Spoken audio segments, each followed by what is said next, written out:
What's good? We're back with the last game of our selection. It's Cringe Crew versus Team Dignitas for the Gauntlet. We've seen Cringe Crew battle it out just against one team.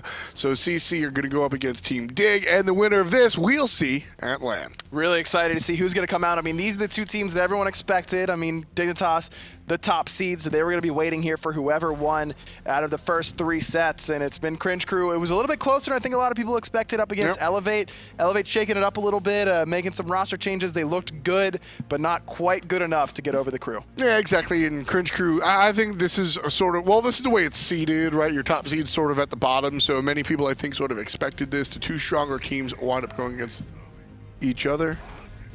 You can hear Thor, right? Yeah. Okay. Stage drive incoming. It's moshing time. Okay, just making sure it's not just me hearing, you know, all this nasty stuff. But CC versus Team Dignitas. How you feeling? I'm feeling good. I'm excited, man. This is gonna be interesting because Dignitas, even though they are the top seed, they were 4th overall during the online stages. I think a lot of people don't really have a lot of faith in them as a squad. So we'll have to see if they're able to prove people wrong, really. I think a lot of people, myself included, were predicting Cringe Crew to come out of the EU Gauntlet, so we'll have to wait and see. That's what you were predicting, huh? That is what I predicted. Okay. Earlier this week. I don't know why I just wanted to pretend to be surprised. Yeah, no. I've been a long time Dignitas believer, in all honesty. Let's get into picks and bans. We'll see how this one works out. But I've been a long time Dignitas believer. I think ShadowNightmare is undervalued, underrepresented, under-talked about. I think he's a fantastic mid laner. I think he's one of the better mid laners in the entirety of the league, despite being on a team that doesn't find much success. I think that there are some clear issues with this team when it comes to particular positions, but when it comes down to it at the end of the day, I think Team Dignitas have a couple of individuals that can certainly provide them the strength to go forward. And when it comes to the sort of collection of the bottom half of the league, that is the Gauntlet, I think Team Dignitas can certainly exert their dominance. I mean, I agree with you. There are a lot of bright spots here, but sometimes all the members don't seem to be quite at the top of their game all the time. FrostiaK sometimes has games where you're wondering where he is and why he's not making the impact. You see Ducky, a rookie this split, look really, really great at times, and then sometimes kind of look like a rookie. Suntouch making the transition over to the Hunter role. I've loved. When you put him on Freya, when you put him on Jing, he looks really great. When he's not on those characters, he doesn't look quite as great. So we'll have to see. Freya is left open here. Dignitas has the first pick, and with Shaggyshenk on Cringe Crew here, I'm down with the Freya first pick. Nope, it's the Athena. All right. We'll have to see. I mean, if I'm Cringe Crew, I'm taking Freya here 100 times out of 100. Yeah. You're taking it away from Suntouch. It's his best god. You're putting it in the hands of Shaggyshenk. He's looking really good on it. I like the Hunbat selection. I've got no problem with that. I just think it should be paid. The first pick Hunbats? Yeah, I'm fine with it. I mean, Repikas looked really strong on it. FrostiaK plays Hunbats, you know that. But Erlang Shen is open, so you see it being selected here by Cringe Crew. I like the Erlang pick. You can never go wrong with selecting Erlang. Especially with Zyrhoes. Zyrhoes is very, very comfortable on Erlang Shen. Interesting Khepri ban, by the way, from Dignitas. We didn't really talk about that. Was open both times there again, or all 3 times rather, up against Elevate, and we did not see EmilZy pick it up. Maybe it's going to hard counter what they want to do, or maybe they've heard some rumblings about EmilZy's Khepri. Dignitas are just bad against Khepri, straight up. Oh, okay. They're just bad against Khepri. They don't play around the resurrection very well, and EmilZy has a strong Khepri. I don't think it's a secret that Dignitas don't play around Khepri very well, and Cringe Crew, while we haven't seen them pick the Khepri, if you're against a team that does poorly against it, pick it, right? So I like the ban coming out from Team Dignitas. I respect a team that understands its weaknesses as well as its strengths, so I really like that ban. You said that Suntouch does well when he has Jing, well, they're going to give it to him. Guan is a character that does very well in almost all situations, and the Athena is a strong selection for both BigManTingz and taking it away from Cringe Crew. So far, I think the pick ban strategy coming out from Team Dignitas has been very intelligent. With that said, Cringe Crew got everything that they wanted as well. Yeah, I like both drafts a lot. I'm leaning towards Dignitas's right now because they're the one with the sustain, but Erlang Shen is just such a potent character, especially in Zyrhoes' hands, and it's tough to feel really confident going into the game. Interesting to see that we see Rama instead of the Freya there, but the interaction between Freya Banish and Jingwei's dash exactly kind of incentivizes Cringe Crew to go for the physical hunter there instead of the magical carry. I'm curious about the Nox ban out against Kero. I think that Nox played well. I think that Nox was actually an integral part of the last win, to be honest with you. But I don't know if it warrants a ban in and of itself. I probably would have banned Kero's Janus over his Nox. I think I would have gone Nox and Janus as the bans instead of the Vulcan. I mean, the Vulcan game that he played, he didn't look particularly strong, and you're banning the Nox there because of the excellent setup that you have from the Fear No Evil and from the Erlang pin. That's why you don't want to go up against Nox. You don't want to get rooted in place, and it's a guaranteed combo there. Especially when you've already selected your Guardian. You don't have that Geb counter pick available to you. So I've got no problem at all with the Nox ban. But leaving Kero on this Janus, I mean, this is the character that he's looked very comfortable on, along with that Nox. Poseidon being locked in here. One of your favorites. I love Poseidon. I love him, and I love him with Athena in particular. Taunts into Whirlpool is just... it's a team fight winner every time. It shreds tanks because they're stuck there forever, especially if you can get Gem of Isolation. They're just locked in place for so long that you can put so much damage into them that it's difficult for them to deal with. The problem is that Poseidon is still a 1.5 trick pony. It's still Kraken and kind of Whirlpool. So we'll have to see. Cringe Crew locking in Geb here for EmilZy. Love this pickup. Really? Love it. The problem is that Geb kind of gets dumpstered by Poseidon a little bit. Taunt, if you taunt the Geb into the Whirlpool Kraken, he really has a tough time dealing with it. But if we see BigManTingz going for other players on Cringe Crew, if we see them trying to do that combo, 2 Zyrhoes or 2 Repikas, Geb can shut that down very well. Well, here's my deal with Poseidon. I love Poseidon against Janus. Janus can't walk through his portal if he's going to be crippled. Whoa, we got hit with the limes. But in all honesty, the Poseidon just does so well against the Janus. I think it's very strong. And don't forget, we were talking about item buffs, and that's going to help ShadowNightmare as well. Yeah, Gem of Isolation getting an extra 20 power from 70 up to 90. It's going to make it a little bit more comfortable to be picked up on Poseidon. Beforehand, you were really trading out a decent amount of burst damage to go for that utility option in the gem. Now it's more in line with a lot of magical damage items, so you're not trading off quite as much damage. Still expensive, but provides so much utility. The Janus into Poseidon matchup on paper is definitely really into Poseidon's favor, but because that Whirlpool takes so long to tick, remember, you don't get hold that thought, actually. BigManTingz is looking to invade here. He's got the Wrath. He's waiting to go in onto this red buff. He's waiting, and now he's going to go in. And once they finish it off, there it is. Doesn't even pick it up. Doesn't even need it. He's just going back. Going to take a lot of damage here, but he should be able to get out just fine. Yeah, he's generally okay. That's the Suntouch special, right? Suntouch used to do that on him when he was playing support, specifically on the Bacchus. But, I mean, yeah, take a Wrath, go for it, and there you go. And so actually, you're talking about this matchup specifically, however. Right. So because you don't get crippled until you actually take damage, and there's a decent delay between the Whirlpool being laid down and actually ticking for the first time, you feel like you'll be able to catch Janus a lot of times, and then he sneaks through the portal. So you have to really have that Whirlpool down in position beforehand. So with that start, we actually see Dignitas not even pick up their own red buff. Instead, they do the left-hand Harpies. Suntouch and ShadowNightmare do the left-hand Harpies together and leave that red buff up. So this means that they can get these right-hand Harpy, or the Fire Elementals, like we saw them do. And now ShadowNightmare is going to be able to come over and solo these right-hand Harpies by himself. This is all still, by the way, with his red buff available to him. So he's going to be in a great spot to continue to farm really well. And on the right-hand side, it looks like there may have been an invade as well on the right-hand side. So now the blue buff still standing, and it's going to be Dignitas taking that away. Repikas doesn't get his speed either. Dignitas invade all across the board. They wound up with a very quick 500 gold lead, all because of their aggression in the jungle. So double invades coming out from Dignitas. We were so worried about the invade on the left-hand side, we didn't even mention the one on the right. Now ShadowNightmare, with the help of Suntouch and BigManTingz, getting the red buff. And look at the gold right now for ShadowNightmare, sitting up 200 gold in a pretty good experience lead as well. He's gotten every single wave by himself in the middle lane, and that is the dream as a mid laner. Look at this, he's already hit level 5. You're so jealous. I'm so jealous, man.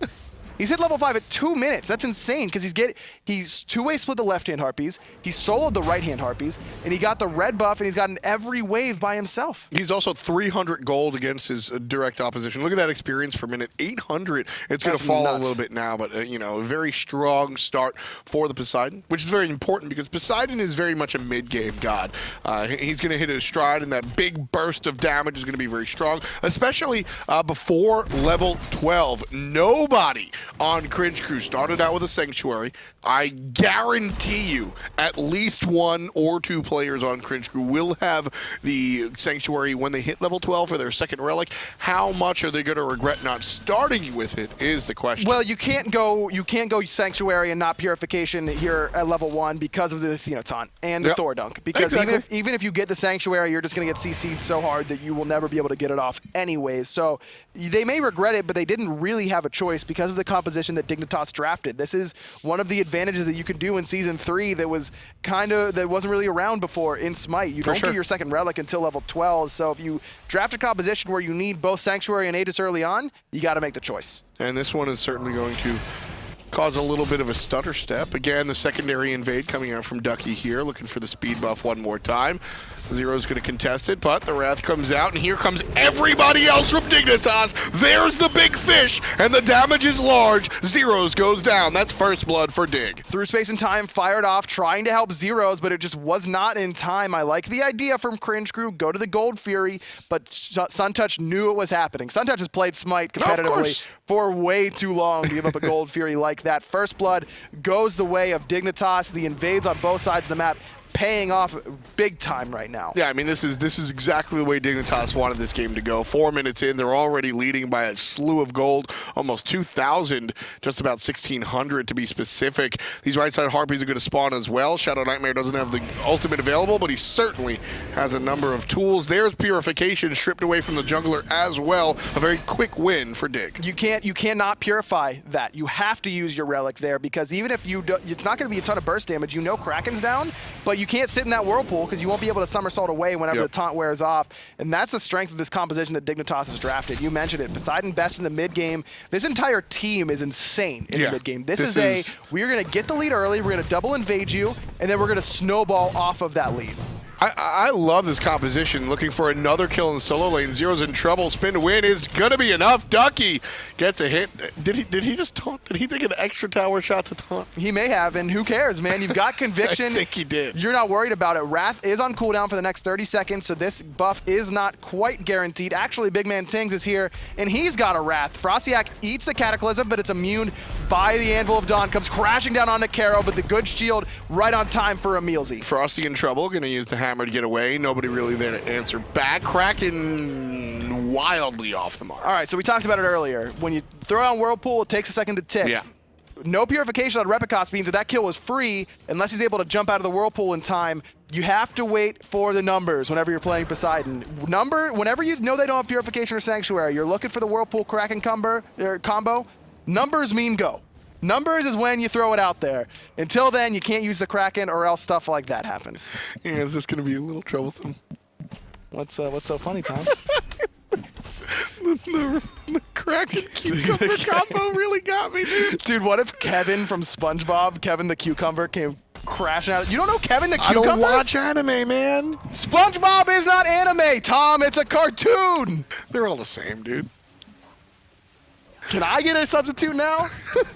Who doesn't know Kevin the Cucumber? Right side Zyrhoes needs a substitute. This is the third consecutive gank on him. Ducky's going to go wildly into the ultimate as well. Finding the stun. Beautiful positioning from the wraparound. FrostiaK gets the kill. 3 kills and 3 times it's been on the solo side. Perfect defender of Olympus as well is going to keep Ducky alive. That damage reduction coming in huge. Through space and time gets Kero and EmilZy to this right-hand lane, but way too late. Not in time to help out their jungler or the solo laner survive. Zyrhoes is getting abused right now on this Erlang Shen. I love it. FrostiaK's AFK, by the way. I love Dignitas here just paying so much. The Erlang Shen, it's not even like, sometimes when you see this much attention paid to a single character, usually it's like, oh, it's the Freya or it's the insert hyper carry here that you're afraid of letting them get online. Erlang Shen's not even that style character. It's just, let's choose somebody and just dumpster them. Well, not only that, but you're getting your Guan Yu ahead. And Guan Yu ahead is really scary because he's getting a lot of levels into that conviction. It's going to make that heal in team fights even stronger. Plus, don't forget, Talu Assault does a ton of damage. Cavalry Charge, the highest base damage ultimate in the game. I mean, it's going to do a ton for you. I mean, we saw that just before on the second gank that Zyrhoes suffered. Ducky went into the ultimate and just sort of held S and sat there hitting him with the ultimate just over and over again. And he was able to really bring him down from like 100 to 50. I wish you guys could have seen the reenactment of the cavalry charge. I knew you were going to put me on blast. Because you always put me on blast for my hand motions, man. You can't get away with it if I can. I knew it. It was good. Another invade PS on the side of Team Dignitas, able to strip away the red buff. And this is Dignitas just keeping their foot on the gas pedal, and that's what you do with mid-game compositions. You wait around, and you wait for their buffs to spawn, and then you kill them for trying to take them. Well, this is what I like about this collection of gods. Composition is the word I was looking for. Out of Team Dignitas is that a lot of times you see a composition like this and you go, all right, you got to win by 20 minutes, otherwise you lose, right?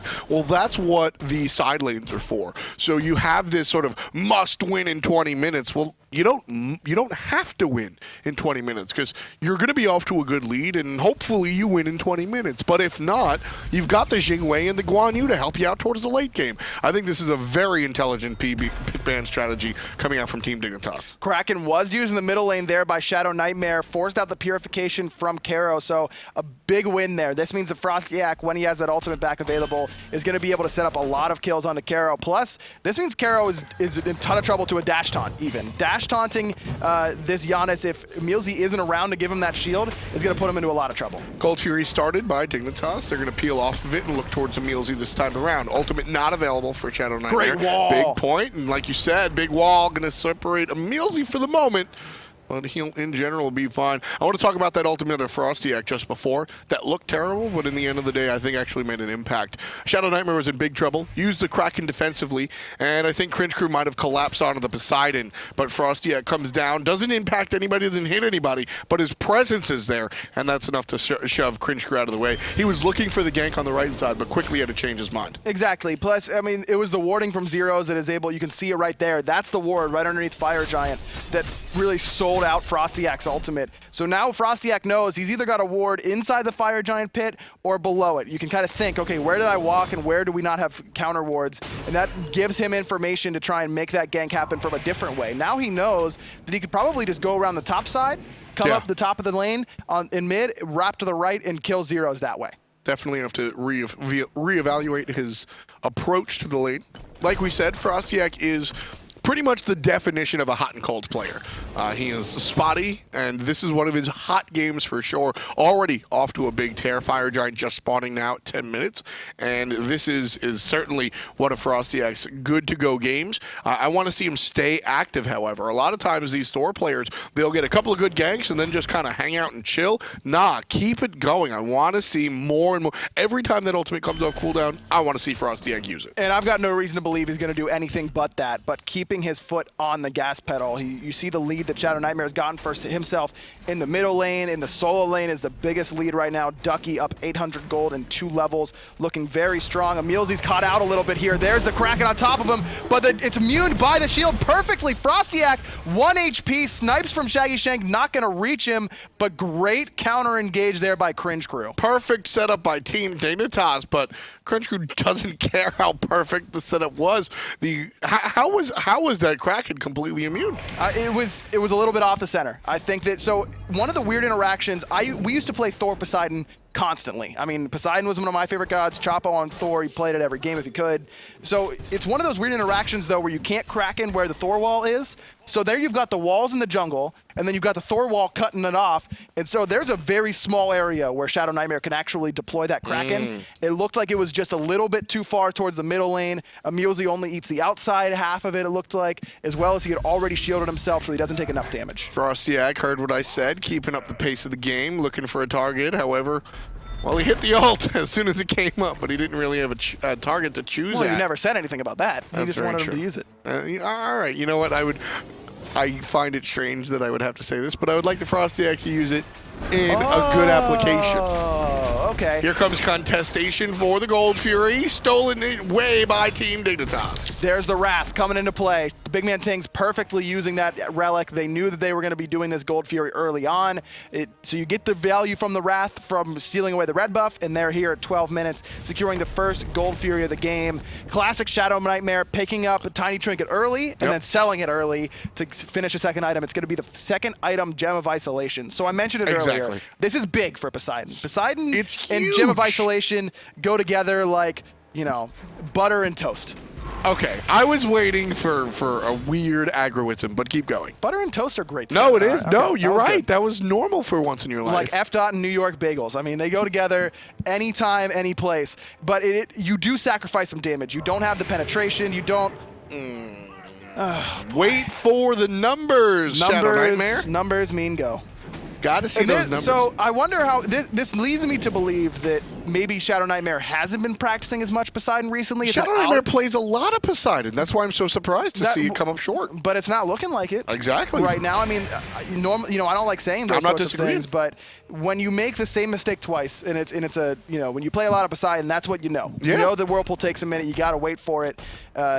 Maybe it could be that, or it just could be an off game for ShadowNightmare. You never know. But when you pick Poseidon and your Krakens are off the mark, it's difficult for your team to win the game. 100%. I mean, that should have been a kill, but unfortunately, ShadowNightmare takes the bait a little bit too soon. Doesn't pull the trigger a little bit too soon. But I do like that he's still playing loose with the Krakens. Whenever you start to make those sorts of mistakes, and you know, maybe I shouldn't use it here. You got to be quick with those. FrostiaK keeping up the pace of the game, has a target this time around. Zyrhoes suffers a whole bunch of damage, half HP on the warrior.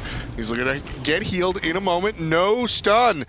And Ducky's got to walk away because of it. So it worked great in the early game, but eventually, even if you kill these solo laners a lot, they're going to get tanky enough to live sooner or later. Right now, we're at 14 minutes, and Zyrhoes is finally tanky enough to weather the storm, weather the gank from FrostiaK. He's picked up a Wrath as well to combat the two Wraths on the side of Dignitas, going to make sure that they don't give up these objectives for free anymore as well. Very important that he has that available to him. Taunt coming in, going to be off the mark, as again, the jump away. Repikas has just jumped away from every dangerous situation the entire game. Repikas must be on a good server for him now, man. He's got low ping this game, the way he's been playing with these reaction times to the whirlpools, to the taunts. You name it, he's been able to dodge it. And that's going to be big. I mean, he's sitting at 0, 0, and 0. Funny enough, I mean, there's no kills on the side of Cringe Crew, but every single death is onto Zyrhoes. But Zyrhoes now only down about 900 gold, staying about the same, and only down a level. He's doing enough right now to stay alive. And right now, Zyrhoes again is the target of the gank. I like this one this time around. Ultimate not available. Gets stunned out this time. Another change, and Ducky dashes through to get the kill. Stuck under the wall. Nice wall separates Ducky from the rest of the Repikas. And that, honestly, the wall saves his life. FrostiaK having a fantastic game. And I love the positioning there. He's just sitting, waiting. You know, a lot of times you want your jungler to step up and auto-attack to make sure you can secure that kill a little bit earlier. But trusting that Ducky's going to get him low enough, then trust himself to hit the hammer. And that means that he doesn't need to use the purification whenever Repikas comes blinking in. Nice positioning there by the Dignitas jungler. Just well done. 4 zips so far. Dignitas with an incredibly aggressive game. If you're just joining us, the entirety of the early game was about invades. Team Dignitas started the game off in the enemy jungle on both sides of the map, able to strip pretty much everything that they wanted off of the fact that they have 2 Wraths. That allowed Dignitas a very early lead. They continued snowballing that with repeated ganks onto the right side, and that allowed them to pick up a Gold Fury. And, well, the rest is history. 16 minutes, and Dignitas up 5,000 gold already. Repikas did have to use the purification there from a taunt for BigManTingz. Through space and time, not going to do a whole lot to make sure the team is safe. So now Repikas didn't go for the Sanctuary, elected to go for the Blink, needing that extra engage on the side of Cringe Crew. So this means that if EmilZy isn't around, a dash taunt from BigManTingz spells certain death for Batz. ShadowNightmare won't have to wait for numbers that time. Yeah, exactly. That was my big deal. I said that all these players would really need to get their Sanctuary online, but instead Repikas said, hey man, He's just not hitting me with these Krakens, so I just don't have to buy it. And having that sort of flexibility when it comes down to the opposition on paper versus the opposition in the game that you're given is very important. Plus, I mean, you can't Sanctuary when you're taunted anyways, so it's not as big of a deal. As long as your Purification's down, you're going to be in trouble against this composition. Here it is. There's the taunt, but the perfect Fear No Evil going to save the life of his mid laner for now. In fact, they're trying to turn it around onto FrostiaK. Repikas takes a big bunch of damage, but EmilZy starts to roll out, cuts it short. Good trade out there. Repikas spaces well from that taunt. Doesn't get hit by it. If they both get hit by that taunt, that's an instant team win for Dignitas. They probably take this Gold Fury as well. Instead, they're able to trade out. Both players have to back, but the Gold Fury's still going to stand for now. Yeah, I thought Cringe Crew were going to sneak that one away, but... Does Tingz know? It's getting low. Tingz does have the Wrath, so it means the Cringe Crew's got to drop it. Tingz wants to keep it, but the Cataclysm's there. Knock up, perfectly timed. Stolen by Team Dignitas. Just take it away. So close. FrostiaK goes up into the sky. BigManTingz getting chased down by Shaggyshenk. FrostiaK actually comes down onto Kero. Sanctuary gonna keep him alive for now, but the big spin to win. Both characters getting very low. Repi able to pick him up. Suntouch forces Sanctuary out. Shaggy's gonna see a wave as soon as he hits the ground. 6-2 go the kills. Dignitas picks up their second Gold Fury of the game. That one right there, that was so exciting, aggro. Like Dignitas sat in the mid lane like they didn't even know. I'm not sure if they didn't know or not. Because if I'm Team Dignitas and I have the Wrath, because as soon as you show up, it gets leashed, right? Yeah. But the Gold Fury, thanks to the changes in Season 3 as Suntouch split pushes a victory, the Gold Fury doesn't heal right away. The Gold Fury now takes a moment to heal. Repikas might be in some trouble, teleports to Sunny, but instead jumps over the wall. And so, if you show up and they leash it at 90%, oh well, we'll see you later. But if they leash it at that low 10, 25, then you can steal it away. Part of me... Oh my, did you see that play? Yes. Kero just ported himself on the instant that the Whirlpool came out from ShadowNightmare. Instantaneous. That was beautiful. I mean, okay, so you can't portal yourself. You dream about that. Oh, awesome play there from Kero. You can't portal yourself when you're Whirlpooled, right? So he has to react before that Whirlpool tick comes off. That time, ShadowNightmare again doesn't wait for the number, but that one, you know he doesn't have the leap, so it's a little bit easier to do. That is just a straight up unbelievable reaction time from Kero. Great play from the mid laner. That's something that Janus players just dream of. Oh, the dream. Who needs Sanctuary? Who needs Purification? I've got portals at my own feet. Oh boy. Kero looking... That was dope. That was absolutely fantastic. That was fun to watch. That was fun. This game so far has been really fun to watch, honestly. Dignitas and Cringe Crew off to a bang so far, 6-2. And we're almost at 20 minutes. Lead still in Dig's favor, however. Ducky fighting 1-on-2 here. The big thing for me is that Ducky has not been to a single team fight yet, and Dignitas is still winning those team fights as a whole, setting up 7,000 gold. Ducky, most of that healing's just to himself. I mean, he's not really... It's been FrostiaK in that lane a lot. But overall, Ducky, whenever he starts to rotate level 18, he's going to be a big problem for Cringe Crew. There's the taunt coming out of Athena. Just going to be on EmilZy. No real follow-up. Just kind of annoying the Geb player right there. ShadowNightmare doesn't have the ultimate online just yet, but it should be coming up relatively soon. ShadowNightmare going for the Obsidian Shard. Hold that thought. Blink Cataclysm. There's the through space and time, but he's waiting for him on the other end. Kero takes most of his HP, forced to retreat, and here come the heals from Ducky. FrostiaK on the top side. He's going to land down on top of one. Sanctuary, or rather Purification, chased out of Repikas. And that should be that. But Dignitas have the Guan, so they're looking to fight again. This is where Guan Yu does his work. This is why you pick Guan Yu. You trade out some ultimates, you're both kind of low, and then you've got Guan Yu, and you can siege these towers so easily. I mean, it's just all of the damage that Dignitas do is permanent. And Cringe Crew, it's going to get healed up.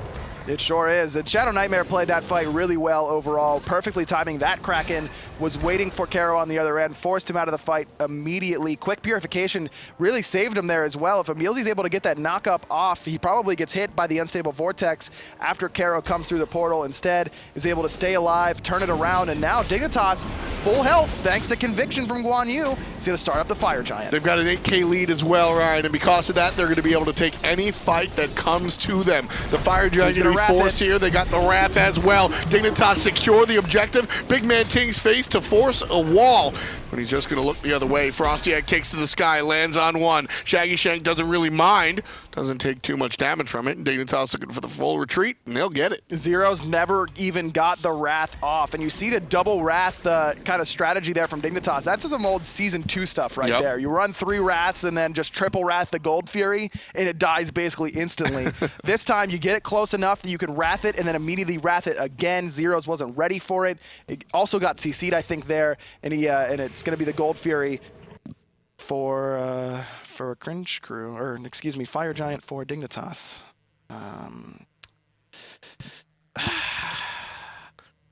I don't. Just Shadow, please. ShadowNightmare, please. It's been troublesome. I'm glad that we knew we were coming at a game.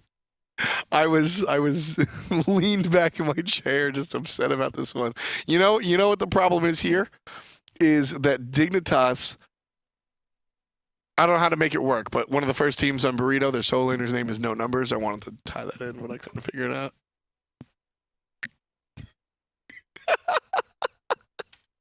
We've got a brief pause here, folks. Just waiting over some technical difficulties.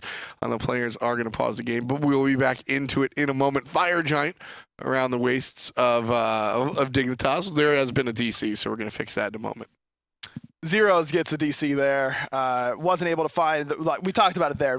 He picks up the Wrath and then just can't find it, basically, on that Fire Giant. Is everything okay? So Cringe Crew have used all their pause time. We'll see if Zyrhoes gets in. So basically, ShadowNightmare's problem is that he's not waiting for the Zyrhoes.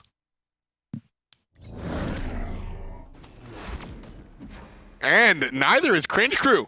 They're going to get in here without their solo laner. Like we said, Cringe Crew have used all of their pause time. Teams are allowed 3 separate pauses, amassing a total of 9 minutes.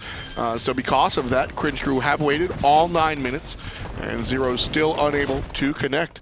So Dignitas going to continue this one 5v4. Really unfortunate. This is not the time you want something like this to happen, and I'm sure Dignitas feels the same way. They would much rather earn this victory, because this victory is so important. I mean, game 1 really sets the tone, and a best of 3, having that first game is really, really big on your side. So this is unfortunate circumstances for Cringe Crew. Hopefully Zyrhoes will be back soon. I think you're overestimating how noble the guys on Team Dignitas are. I'll tell you, I mean, as a player, we did situations like this, and when it's close and it's this important, yeah, I mean, I'll take the W any day of the week. That's what I'm saying. Yeah. But if you gave me the option of beating them 5v5 or beating them 5v4, I'd pick beating them 5v5 any day of the week. Especially if of course. I'm sure the guys on Dignitas feel like they're the ones who are going to be going to Super Regionals. They feel confident going into this game with the lead they've amassed as well. So you'd almost rather have, you don't want any Johns coming out of Cringe Crew, right? Sure, I feel the same way. Dignitas already had the massive lead, though, so there is that. Here's a question to ask you, though. If this is the situation, right? It's 5v4. You're on the team with 5 players. Would you rather have, because you're going to win 5v4, period, right? Would you rather already have the lead or be down and wind up winning simply because of that? I mean, I'd rather have the lead because that tells me that we are the better team. We were going to win 5v5. anyway. Exactly. You don't. Right. It's just a crappy situation all around. For you know sure. what I mean? This is rough. So it's going to be interesting. Suntouch just pushing up the middle lane here. The thing is though is that if you are rooting for Cringe Crew and you're angry with Dignitas for pushing down, then you don't really understand. It's not even worth talking about really. It's you're going to play to win. You're going to play as if Zyrhoes is there because this is a spot at Super Regionals. I mean, this is huge. Otherwise, if you lose the set, that's it. I mean, that's your season. You're waiting until season 4 and none of these players want that. And so I do want to clarify something. So the pause rules as is, teams are allowed 3 pauses with 3 minutes each, right? So you're allowed up to 9 minutes of pause time, and all of your pauses have to have a specific reason. You can't just pause because you feel like tactical timeouts are not a part of our league. So you have to pause because Zyrhoes DC'd, or you have to pause because Repikas' mom calls him to dinner, or something like that, right? You actually have to have a specific reason. Coming into Season 3, admins made a change to the pause rules. You're not allowed to pause for the enemy team. A couple of teams caught flack, honestly, for not pausing when the enemy team had a DC. And personally, if you ask me, that's garbage. And so, whatever the reason may be, that rule was changed. So don't get on Dignitas' case. They're not pausing for Cringe Crew. They're actually not allowed as per the rules, which I think is a good rule, because if I'm on Team Dignitas, I don't want to pause for Cringe Crew. And it's not they're not going to need it because this Titan is going to fall 25 minutes, 9-2. Again, unfortunate situation for Cringe Crew, but Dignitas was in a great spot to win that game. They had 5 members with Fire Giant. They picked a game plan and they executed it to perfection. Invades on both sides of the map early on, get Ducky really, really far ahead. Ducky shows up for one team fight. Dignitas get a mid tower, they win the team fight, they get Fire Giant. Yeah, that's how impactful Guan Yu is. Yeah, I think that was going Dignitas' way either way. I think, with or without the Erlang Shen there, that game is over in 5 minutes extra, maybe. Possibly. I mean, I feel like that we should just move on and just go to game 2, and hopefully Zyrhoes is going to be there. Exactly. You know what I mean? What can we really say about it? Yeah, it sucks. With or without the unfortunate disconnect, that one goes the way of Team Dignitas, in my personal opinion. Moving on to game number 2, Dignitas do everything exactly the same, except you got to wait for those numbers on those ultimate ShadowNightmare. Yeah, just outside of that. 1 second. Outside of that, I think, giving mid lane a mid-game burst mage alongside with the outside lanes, I thought that was a perfect composition.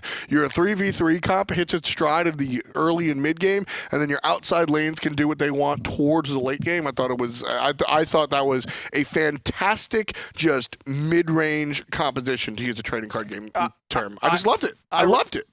I completely agree with you. I mean, it was really well done by Dignitas, and then it's great. It's all great to get the composition that looks great on paper, but then to execute it as well as Dignitas did really says a lot to me about their preparation level coming into this. They were really ready for Cringe Crew or whoever they'd be facing out of the Gauntlet. Dignitas here to prove that they're going to be at Super Regionals. Dignitas.